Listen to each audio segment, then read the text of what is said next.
आज आपको पता है कितने महत्वपूर्ण मुद्दे पर हम आपसे बात कर रहे हैं और मैं दिल्ली की जनता का बहुत धन्यवाद करता हूं और उनको बधाई भी देता हूं कि भारतीय जनता पार्टी का दिल्ली की भ्रष्ट सरकार के खिलाफ जो संघर्ष था वो रंग लाया है। नई शराब नीति के नाम पर हजारों करोड़ों रुपए का भ्रष्टाचार करने वाली केजरीवाल सरकार ने अंततः भारतीय जनता पार्टी के आंदोलन, दिल्ली की जनता के दबाव में वो नीति को वापस लिया है और इस डर से लिया है कि उनके जो उन्होंने कुकर्म किए हैं, जो उन्होंने भ्रष्टाचार किए हैं, उस पर शायद कहीं पर्दा लग जाए। लेकिन अब वो पर्दा लगने वाला नहीं है। अब केजरीवाल और मनीष सिसोदिया बचने वाले नहीं हैं, क्योंकि हजारों करोड़ों रुपया शराब माफिया से मिलकर भ्रष्टाचार किया है।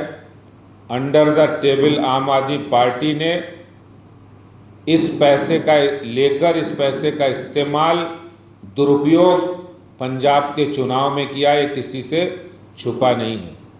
क्योंकि अगर हम तिथियों की बात करेंगे तो ये वही तिथियां थी जब पंजाब के अंदर चुनाव होने वाले थे और आम आदमी पार्टी चुनाव में शराब और पानी की तरह पैसा बहाना चाहती थी। तब उसने यहाँ पर शराब माफिया के साथ मिलकर जो षड्यंत्र रचा, दिल्ली के अंदर विनाशकारी शराब नीति लाए और उसके बाद उन्होंने, आम आदमी पार्टी ने पैसे लेकर शराब माफिया के साथ मिलकर पंजाब में चुनाव लड़ा। ये किसी से छुपा नहीं है, क्योंकि इतनी जल्दी थी उनको कि जो पॉलिसी बनाने के लिए इन्होंने कमेटी बनाई, पहले तो उस कमेटी में जो अधिकारी थे कोई भी उसमें मंत्री नहीं रखा, लेकिन उस कमेटी की जितनी भी सिफारिश थी कि नई शराब नीति में क्या क्या होना चाहिए, उसको सिफारिश को मंजूर करने वाली जो ग्रुप ऑफ मिनिस्टर की कमेटी थी, उसको चेयर करने वाला कोई और नहीं था, दिल्ली के मुख्यमंत्री के खास सहयोगी और उप मुख्यमंत्री मनीष सिसोदिया उसको चेयर कर रहे थे। और उसमें जो मेंबर थे, 2 मंत्री जो सदस्य थे, वो सत्येंद्र जैन जो जेल की हवा खा रहे हैं, एक कैलाश गहलोत हैं, वो भी, उनकी भी तैयारी है डीटीसी बस घोटाला में, वो दोनों मेंबर थे। ये 3 लोगों ने मिलकर नई शराब नीति को मंजूरी दी और यहाँ शराब माफियाओं के साथ मिलकर दिल्ली की जनता के साथ धोखा किया, विश्वासघात किया, हजारों करोड़ रुपए उन्होंने मिलकर लूटा।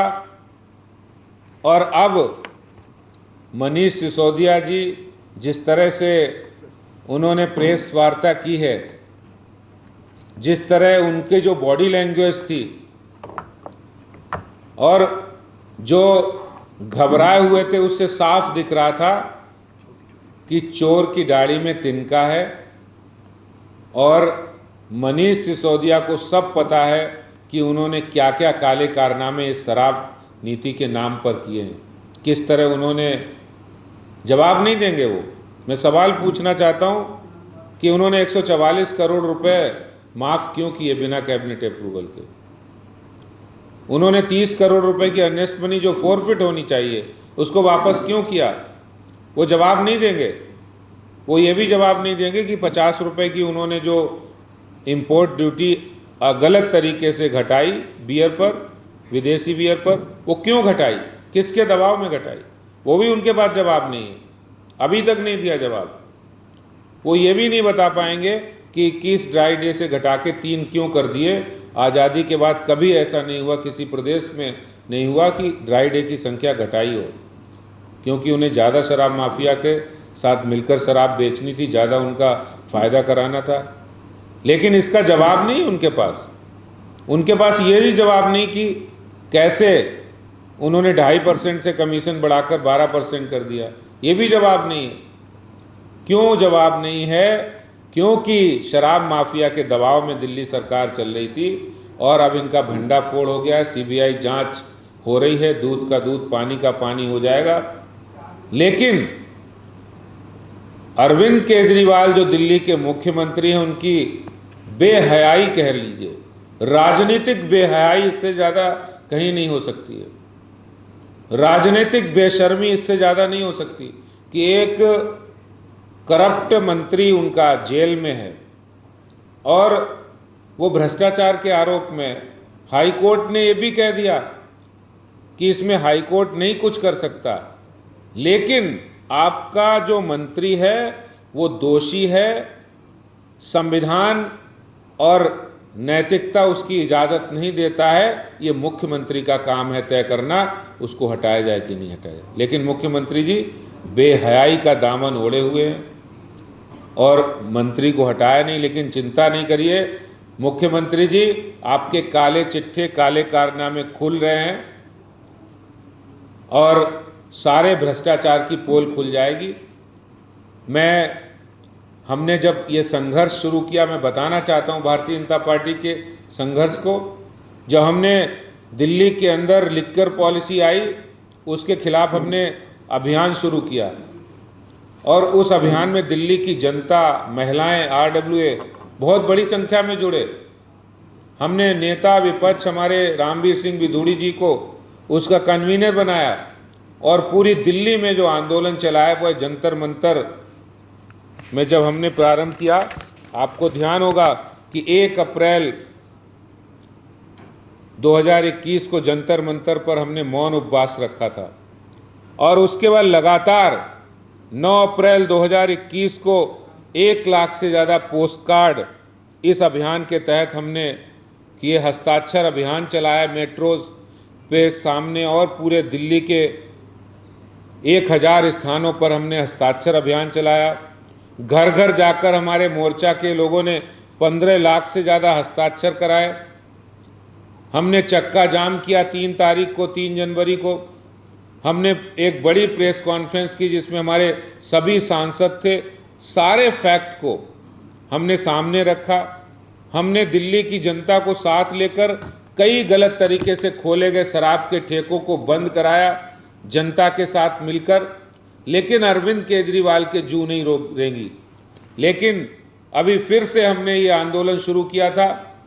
मैं हमारे नेता विपक्ष रामवीर सिंह विधूड़ी जी को बधाई देता हूँ, मैं दिल्ली की जनता को बधाई देता हूँ, भारतीय जनता पार्टी के हजारों दिल्ली के कार्यकर्ताओं को बधाई देता हूँ, जिनके संघर्ष से आज दिल्ली की जनता की बहुत बड़ी जीत हुई है। ये विनाशकारी शराब नीति वापस हुई है। लेकिन अभी इसका एक अध्याय पूरा हुआ है, दूसरा अध्याय अभी बाकी है, जिसमें इनके जो कुकर्म भ्रष्टाचार किए उनका जेल जाना, उनकी सजा तय होना अभी बाकी है। दिल्ली के मंत्रियों की, दिल्ली के मुख्यमंत्री की, वो दिन भी दूर नहीं। बहुत बहुत धन्यवाद। अरविंद केजरीवाल की सरकार जब दिल्ली में नई शराब नीति को लेकर आई, विधानसभा में हमने इसका विरोध किया था और सरकार की ओर से दिल्ली के deputy chief minister Shri Manish Sisodia ने कहा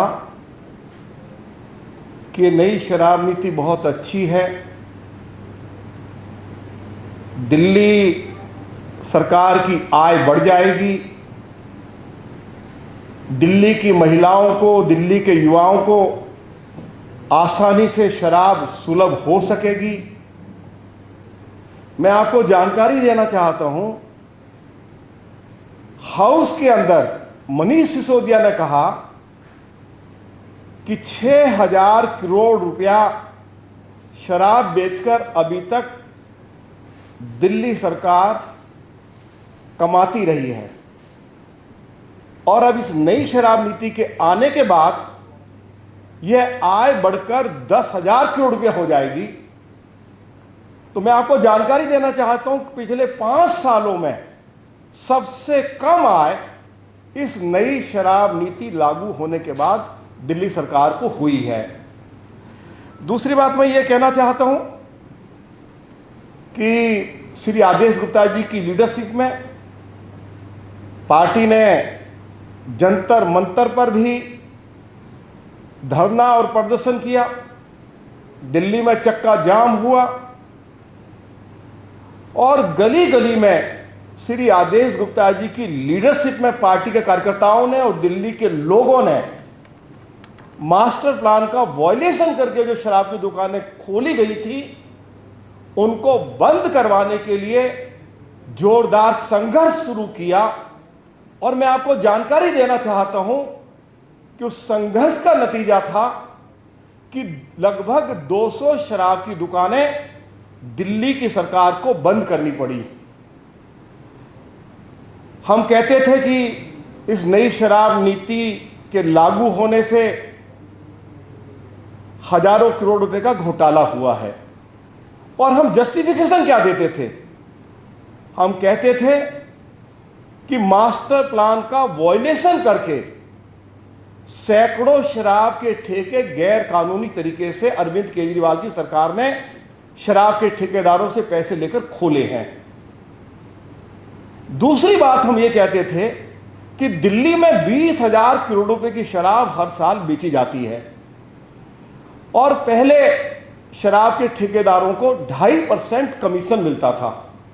दिल्ली की सरकार ने वह कमीशन 2.5% से बढ़ाकर 12% कर दिया, तो आप अंदाजा लगा सकते हैं कि शराब के ठेकेदारों को कितना लाभ पहुंचाया गया। दिल्ली में पहले 21 ड्राई डेज थे, उसकी संख्या घटाकर 3 कर दी गई।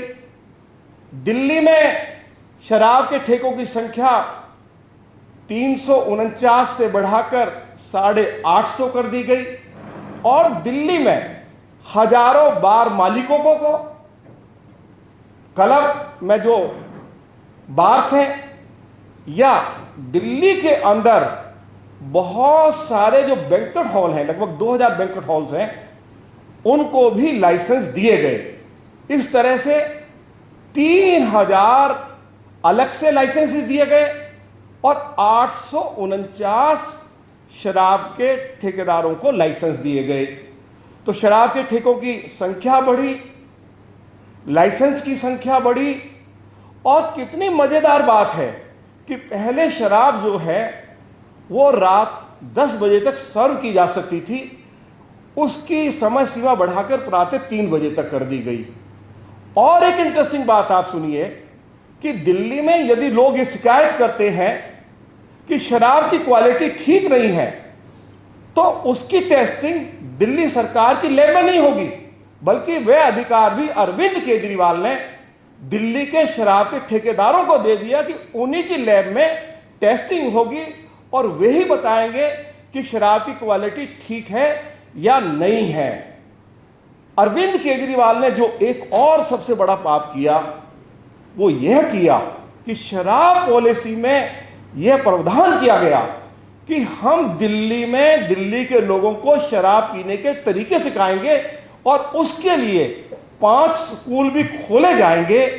यह भी अरविंद केजरीवाल ने उस नई पॉलिसी में उसको जोड़ दिया। तो ये सारे फायदे जो हैं अरविंद केजरीवाल की सरकार ने शराब के ठेकेदारों को पहुंचाए और तभी हम कहते थे कि इस शराब नीति में हजारों करोड़ रुपए का घोटाला भी हुआ है और इस शराब नीति के लागू होने से मास्टर प्लान का वायलेशन भी हुआ है। और जब संघर्ष शुरू हुआ तो जैसे मैंने कहा कि दिल्ली के अंदर इन्होंने 849 दुकानें खोली थी, अब उनकी संख्या घटकर 400 रह गई है। तो इससे यह साबित हो रहा है कि इन्होंने मास्टर प्लान का वायलेशन करके, सुप्रीम कोर्ट की जो गाइडलाइंस थी उसका वायलेशन करके जो शराब के ठेकेदारों से मोटी मोटी रकमें लेकर खोले थे, अब इसकी जांच क्योंकि सीबीआई कर रही है, तो मैं अरविंद केजरीवाल से यह मांग करना चाहता हूं कि वो तुरंत दिल्ली के डिप्टी चीफ मिनिस्टर को उनके पद से हटाएं और सीबीआई की इंक्वायरी जल्दी से शुरू हो। और क्योंकि इसमें हजारों करोड़ रुपए का घोटाला हुआ है, सीबीआई जो दिल्ली के डिप्टी चीफ मिनिस्टर है, जिनके पास एक्साइज डिपार्टमेंट है, मनीष सिसोदिया को जल्दी से जल्दी गिरफ्तार करें। यही मैं कहना चाहता हूं। बहुत बहुत धन्यवाद।